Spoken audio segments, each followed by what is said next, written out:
Hello friends, मैं हूं गौरव और साल 1988 में दो अमेरिकन साइंटिस्टों ने एक पेपर पब्लिश किया named numerical evidence that the motion of Pluto is chaotic. इस पेपर में उन्होंने क्लियरली यह दावा किया कि प्लूटो के केओटिक ऑर्बिट की वजह से बाकी सारे प्लैनेट्स के ऑर्बिट में गड़बड़ आ सकती है। एंड टू वेरीफाई दिस, जब मैंने खुद इस पेपर वाली बात को एक सिमुलेशन सॉफ्टवेयर में डाल के ट्राई किया तो आप खुद ही देख लो हमें क्या मिला। प्लूटो के पाथ में दो ऐसे पॉइंट्स हैं जब वो नेपट्यून के ऑर्बिट को इंटरसेक्ट करता है, यानी अगर ये दोनों एक साथ इन इंटरसेक्शन पॉइंट्स पर पहुंचे एक ही समय में तो कोलिजन निश्चित है। अब माइंड यू, ये कोलिजन छोटा मोटा नहीं होगा, यहां से एक पूरा चेन रिएक्शन शुरू हो जाएगा जो हमारे पूरे सोलर सिस्टम को फिर से टू स्क्वायर वन लाकर रख देगा। Just to give you an idea, इस कोलिजन के बाद जो सोलर सिस्टम में बचेगा वो होगा सिर्फ सन और उसके आसपास सारे मरे हुए प्लैनेट्स के अवशेष। And I am not even exaggerating, so it's really like a ticking time bomb. अब फ्रेंड्स, यहां पर भावुक होने के जगह पर थोड़ा रैशनली, थोड़ा लॉजिकली आइए जरा देखते हैं, कैलकुलेट करते हैं कि सिचुएशन क्या है और क्या सच्ची में ये कोलिजन हो सकता है, और अगर कोलिजन होगा तो वो कितना स्ट्रॉन्ग और पावरफुल होगा। सो सबसे पहले let's start with the simulation, जिसकी मदद से आपको ये यकीन हुआ कि हां, प्लूटो टकराएगा। तो देखो, सबसे पहले अगर हम इस सिमुलेशन को एक अलग पर्सपेक्टिव से देखें तो सबसे ऑब्वियस चीज जो सामने आती है वो ये है कि प्लूटो का ऑर्बिट टू डिमेंशनली नेपट्यून के ऑर्बिट को कट करते हुए दिखता है, but three dimensionally we can clearly see कि प्लूटो का ऑर्बिट काफी टिल्टेड है एज कंपेयर टू बाकी के दूसरे प्लैनेट्स, 17 डिग्रीज जितना टिल्टेड। और अगर थोड़ा गौर से देखा जाए तो वो नेपट्यून के ऑर्बिट को कहीं से भी इंटरसेक्ट नहीं करता। दूसरी चीज, प्लूटो और नेपट्यून के ऑर्बिट्स जब एक दूसरे से सबसे क्लोजेस्ट होते हैं तब उनके बीच में 2.5 AU यानी एस्ट्रोनॉमिकल यूनिट जितना डिस्टेंस होता है। ये उतना डिस्टेंस है बाय द वे जितना सन और अर्थ के बीच में डिस्टेंस है, उससे 2.5 टाइम्स ज्यादा। यानी अगर इस दावे को थोड़ा गौर से देखा जाए तो कोलिजन होने के चांसेस तो बिल्कुल भी नजर नहीं आते। सो इससे यह बात तो साबित हो जाती है कि प्लूटो और नेपट्यून के टकराने के ना के बराबर चांसेस है। बट स्टिल होल्ड अप, मैं जो इतने कॉन्फिडेंस के साथ ये नंबर्स आपको बता रहा हूं उन पे तो कोई भी सवाल उठा सकता है, क्योंकि बात ये है ना, प्लूटो की डिस्कवरी होने के बाद आज तक प्लूटो के कंप्लीट ऑर्बिट को किसी ने नहीं देखा है। तो फिर हमें इतनी एक्यूरेटली प्लूटो के ऑर्बिट के बारे में आखिर पता कैसे चला? वेल, किसी भी प्लैनेट के ऑर्बिट को स्टडी करने के लिए उसे पूरा ऑब्जर्व करने की जरूरत नहीं होती। हम अगर उस प्लैनेट के मास का और उसके एंगुलर वेलोसिटी का अगर पता लगा ले तो उस प्लैनेट के ऑर्बिट के बारे में सारी इंफॉर्मेशन निकाली जा सकती है। Thanks to Kepler's laws by German mathematician और एस्ट्रोनॉमर जोहानेस केपलर, इसके मदद से हम मोस्ट ऑफ द प्लैनेट्स के ऑर्बिट्स का पता लगा पाए। केपलर ने 17th सेंचुरी में ही अपने प्लैनेटरी मोशंस के 3 लॉज को पब्लिश किया था, जिनकी मदद से आज हम किसी भी सेलेस्टियल ऑब्जेक्ट के पाथ को बड़ी आसानी से स्टडी कर सकते हैं। तो चलो, आपके नॉलेज के लिए मैं आपको एकदम सिंपल वर्ड्स में इन 3 लॉज के बारे में समझा देता हूं। फर्स्ट लॉ है, सभी प्लैनेट्स सन के अराउंड एक इलिप्टिकल पाथ में रिवॉल्व करते हैं। यू सी, केपलर के समय में एस्ट्रोनॉमर्स को यही लगता था कि सोलर सिस्टम के सारे सेलेस्टियल ऑब्जेक्ट्स सन के अराउंड एक सर्कुलर पाथ को फॉलो करते हैं, लेकिन केपलर ने अपने खुद के ऑब्जर्वेशन से थियोरेटिकली और मैथमेटिकली ये प्रूव किया कि सभी सेलेस्टियल ऑब्जेक्ट्स सर्कुलर नहीं बल्कि एलिप्टिकल शेप के ऑर्बिट में रिवॉल्व करते हैं। अब एक एलिप्स शेप की 2 प्रॉपर्टीज होती है। पहली, कि जैसे एक सर्कल का एक सेंटर होता है वैसे एक एलिप्स के 2 फोकल पॉइंट्स होते हैं। अब अगर हम हमारे सोलर सिस्टम के सभी प्लैनेट्स को ऑब्जर्व करें तो उन सभी के एलिप्टिकल ऑर्बिट के एक फोकल पॉइंट पर है sun, as you can see over there.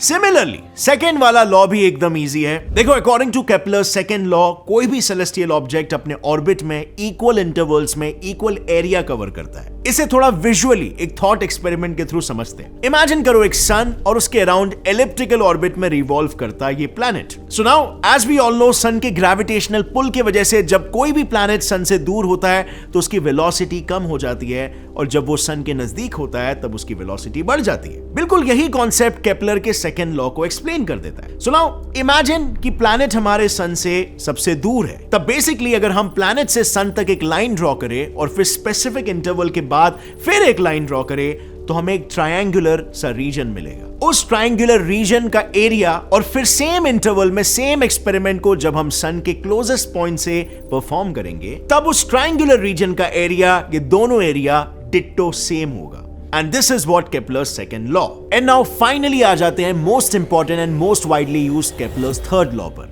इसे समझने के लिए पहले थोड़ी एलिप्स की प्रॉपर्टीज को समझ लेते हैं। तो देखो, एक एलिप्स के दो एक्सिस होते हैं, एक ये मेजर एक्सिस और ये एक माइनर एक्सिस। एलिप्स के मेन सेंटर से जब हम उसे दो हिस्सों में डिवाइड करेंगे तो हमें मिलेगा एक सेमी मेजर और एक सेमी माइनर एक्सिस। इतने तक you are with me? Great. अब अगर एक प्लैनेट के टोटल रेवोल्यूशन के टाइम पीरियड को हम देखें तो that time period is directly proportional to semi major axis. अब ये कैसे? इस फॉर्मूला की मदद से। अब ये कैसे आया ये बताने चाहूंगा तो एक पूरा अलग ही वीडियो बन जाएगा। सो अभी के लिए इस फॉर्मूला को बस फॉलो करते हैं। So there you go. हम सालों से इन्हीं लॉस को यूज करके प्लैनेट्स के ऑर्बिट्स को स्टडी कर रहे हैं। इन्हीं लॉस को यूज करके किसी भी सेलेस्टियल ऑब्जेक्ट के ऑर्बिट को डिफाइन किया जा सकता है। फॉर एग्जांपल, हमारे अर्थ का ही केस ले लो। All we need is earth का मास और सन के अराउंड रिवॉल्व करने का ऑर्बिटल पीरियड। अगर हमें बस इतना पता है तो हम इस फॉर्मूला की मदद से अर्थ के ऑर्बिट के सेमी मेजर एक्सिस की वैल्यू का पता लगा सकते हैं, और अगर वो मिल गया तो फिर उससे अर्थ के ऑर्बिट का एलिप्टिकल शेप निकालना भी बहुत आसान हो जाता है। तो अब तो शायद आप मेरा यकीन करोगे कि ना ही प्लूटो नेपट्यून के साथ कोलाइड करने वाला है और ना ही कोई चेन रिएक्शन से सोलर सिस्टम तबाह होने वाला है। केपलर के लॉस पर हम पूरी तरीके से भरोसा करके अब रिलैक्स कर सकते हैं, और मे बी नो। 2009 में दो साइंटिस्टों ने केपलर्स लॉ की मदद से एक सिमुलेशन बनाने की सोची, जिसमें उन्होंने 5 बिलियन साल तक के ऑर्बिटल एवोल्यूशन को स्टडी करने का प्लान किया। इस सिमुलेशन में उन्होंने सिर्फ एक छोटे से पैरामीटर को चेंज किया। उन्होंने सन से लेके मर्क्यूरी के डिस्टेंस को सिर्फ 1 mm से कम किया। अब व्हाट डू यू थिंक क्या हुआ होगा? मोस्टली कुछ नहीं, राइट? यूनिवर्स इतना बड़ा है, 1 mm से क्या ही हो जाता है। But here you are wrong.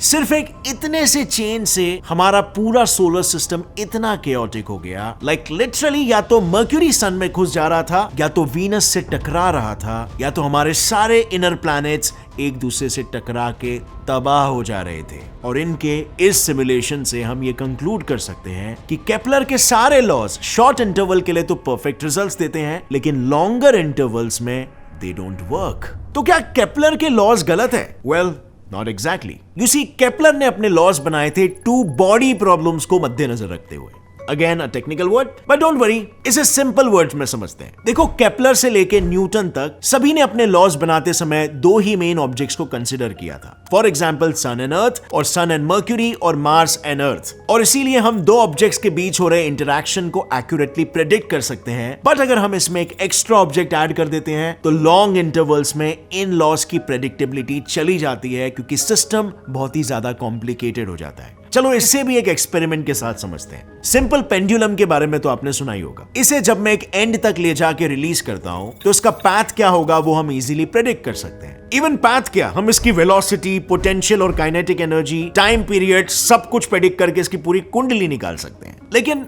अब एक काम करते हैं, इसी सिंपल पेंडुलम के नीचे हम एक और पेंडुलम को ऐड कर देते हैं। एंड अगेन, अगर हम सिमिलरली इसे एक एंड पे लाके ड्रॉप करें तो देखो एक्चुअली क्या होता है। हम सेकंड ऑब्जेक्ट एक्चुअली में कहां जाएगा, उसका फर्दर पाथ क्या होगा, ये प्रेडिक्ट ही नहीं कर सकते हैं। और यही सेम चीज होती है हमारे कॉस्मिक स्केल पर भी। अगर हम सन, मर्क्यूरी और अर्थ इन तीनों को एक साथ कंसिडर करके उनके इन्फ्लुएंस एक दूसरे पर कैलकुलेट करने की कोशिश करें तो हम उसे एक्यूरेटली प्रेडिक्ट नहीं कर पाते हैं। और इसी को फिजिक्स में 3 बॉडी प्रॉब्लम कहा जाता है। ये फिजिक्स का आज तक का सबसे बड़ा अनसुलझा प्रॉब्लम है, और यही रीजन है कि 2009 में साइंटिस्ट पूरे सोलर सिस्टम को ठीक से सिमुलेट नहीं कर पाए थे। हाँ, अगर हम सारे प्लैनेट्स को इंडिविजुअली सन से जोड़ें और उनके पाथ को प्रेडिक्ट करने की कोशिश करें तो हमें स्टेबल ऑर्बिट्स के रिजल्ट्स मिल जाते हैं। लेकिन अब ऐसा तो नहीं है कि पूरे सोलर सिस्टम में सिर्फ 2 ही ऑब्जेक्ट्स हैं। इनफैक्ट अभी तक किए हुए ऑब्जर्वेशंस के अनुसार अगर कुइपर बेल्ट और ऊट क्लाउड के स्मॉल एस्टेरॉइड्स और कॉमेट्स को भी जोड़ दिया जाए तो पूरे सोलर सिस्टम में टोटल सेलेस्टियल ऑब्जेक्ट्स का आंकड़ा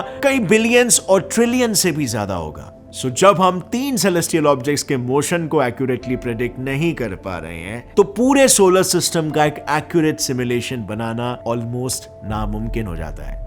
अब फ्रेंड्स, आज के तारीख में भले ही हम 2 से ज्यादा बॉडीज वाले सिस्टम को एकदम एक्यूरेटली प्रेडिक्ट नहीं कर सकते, बट अभी के लिए for short intervals Kepler's laws really work well. और इन्हीं की मदद से आज हम कई सारे प्लैनेट्स पर सैटेलाइट मिशन सक्सेसफुली भेज पाए। फर्क सिर्फ टाइम का है कि कितने लंबे समय तक के लिए हमें मोशन को प्रेडिक्ट करना है। सो उम्मीद है इस वीडियो से आपका 1988 के पेपर को लेकर, उस सिमुलेशन को लेकर मिसकंसेप्शन क्लियर हुआ होगा। और अगर इस वीडियो से आपको कुछ भी नया सीखने मिला, एक लाइक जरूर ठोकना।